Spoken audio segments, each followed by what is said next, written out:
The latest recipe for eternal happiness is called slow dating.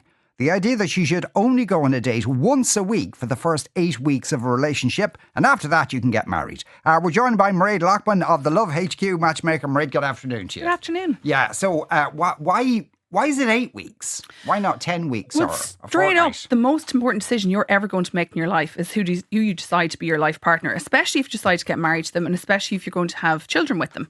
So it's very important that you would slow down the process. You wouldn't rush into buying a house. You wouldn't rush into buying a car. Big decisions like that. Well, the biggest decision is who you're going to spend your life with.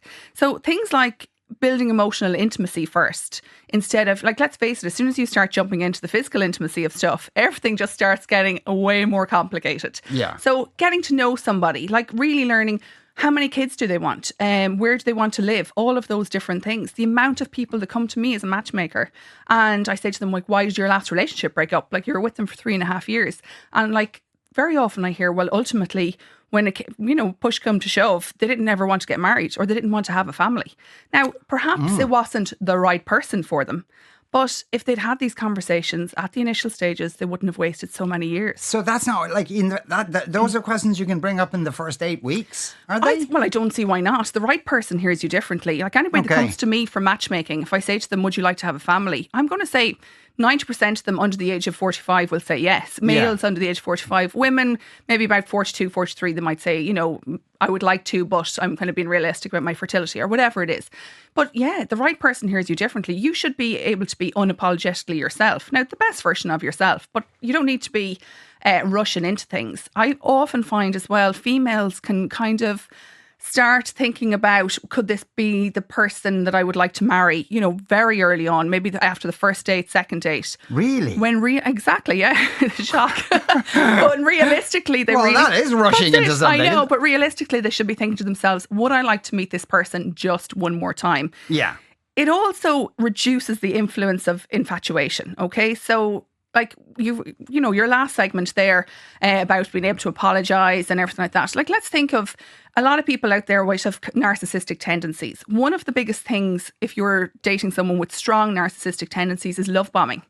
So if you're a sort of person that kind of falls in love very easily and they're like showering you with gifts, showering you with holidays, giving you all these fabulous compliments, all these things you didn't get from your ex, the chances are you're going to be like, I've just met the most perfect person, amazing person. You start then telling all your friends about this person, how great they are. You may have only met them 2 or 3 times. Like, let's face it, you've met them for a grand total probably of 4 or 5 hours. So everything needs to slow down a little bit. Yeah. Even if after the first couple of dates, you're feeling a real kind of spark there and you desperately want to see each other, should you kind of, and you're worried perhaps that the other, if you say, no, we won't meet for another week, you're worried that the other person might think, oh, okay. There's a few different things in that. Look, absence does, it's an old saying, absence does make the heart grow fonder, okay? I think, meet them when you feel comfortable with them. But if you're, like, sometimes I send people on a date on Friday night through Love HQ, okay? And I ring them on a Monday to see how their matchmaking went. And sometimes they've, like, literally met each other Friday night, Saturday and all day Sunday. And by the time I meet them on Monday, they're like madly in love almost and everything. And I'm like, okay, can we just slow this down a tiny little bit, just a little bit so you can actually get to know the person. And I think it's no harm just going away and just kind of reflecting on it. You can get very caught up in the moment. Now, there are no rules to dating, okay? Ideally, you would slow things down. Ideally, you wouldn't sleep with somebody on the first date. That doesn't mean it doesn't work out. We all know people that it has worked out for. The great thing with dating is there are no rules. You can go at your own pace. But for a lot of people, rushing things, it also, is not good for your mental health. If you're the sort of person that really falls deeply in love and it takes you then 6 months to get over someone that you literally only met 3 times and then they ghosted you. You need to protect your mental health as well. Yeah. I met my boyfriend 2 years ago. He missed his train home on our first date. And from then on, we spent every single weekend together, happier than ever now, as they say, when you know, you know. But I suppose that's the exception that proves the rule, as you were saying. But every weekend, that's like, once or twice a week, it's fantastic. A week is a really long time when you were first dating. I try to go on a date with another person if I find myself falling for somebody too quickly. I think that's a good idea. Slow it down like a little inoculation. bit. Yeah, but I think, look, if you're busy enjoying your life, you won't have the time in your diary to be going meeting them Monday, Tuesday, Wednesday, Thursday, Friday in the first week. You'll have other things going on in your life. It slows you down a little bit and gets a really good foundation for your relationship. Okay, so you go on a date, on your first date on a Friday. You leave it for a week and then you go on a second date on a Friday.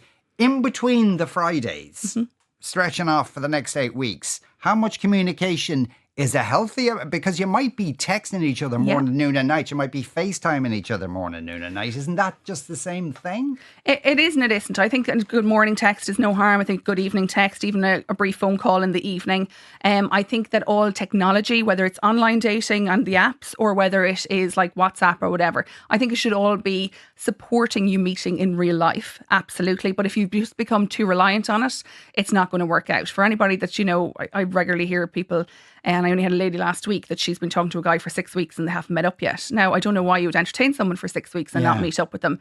I said to her, go out on a date with them this weekend and say to him, I'll meet you this weekend, but if it doesn't work, like if we don't meet up this weekend, we're done. So they did meet up the weekend and she said, well, she knew within 3 seconds that they'd no chemistry. Like you need to spend time with somebody to get to know them, but you also need to spend time with someone physically, as in like in face to face with them to know if you even have chemistry. Yeah. So, slow it down. It's such a lovely time in your life. What's the big rush? Like enjoy the courtship. Like there is, a lovely time in your life. I know we want to get to the end line, especially anybody that's been single for a long time. It is frustrating and you meet someone lovely and you think, quick, I need to grab onto them. But just a little bit of slowness, a little bit of absence never hurt anybody. So even then in the, in between the dates in the digital communication, that should be slowed down a bit as well. I don't think you should be getting to know each other like dramatically over text. A little bit of how was your day, planning your date for the next weekend and everything, a little bit of flirting, sending the odd meme, that sort of thing. But I wouldn't be writing essays and sending them off 2 or 3 messages in the morning, maybe the afternoon, maybe the evening. Fair enough. But I absolutely wouldn't be sitting on my phone all day. Yeah, even that's a bit stalkery. It when is, you think about it and you're getting all those.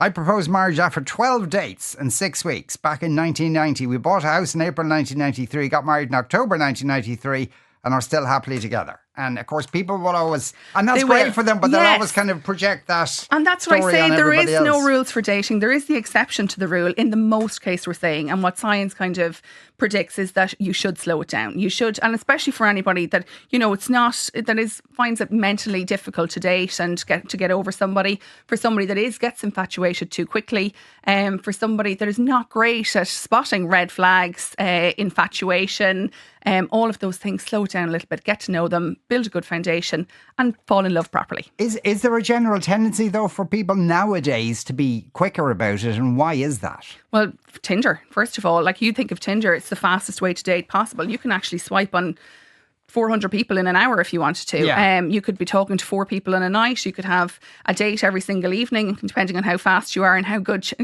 your flirting skills are.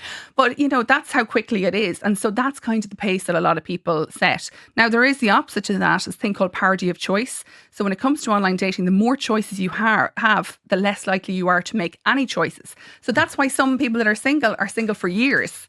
And some people that have been in a relationship for 20 years, might meet someone within a week and fall in love and get married to them and just know that this is the right person and at least they're not my ex anymore. So there is the flip side of it, Mairead, thanks a million for coming in. Pleasure as always.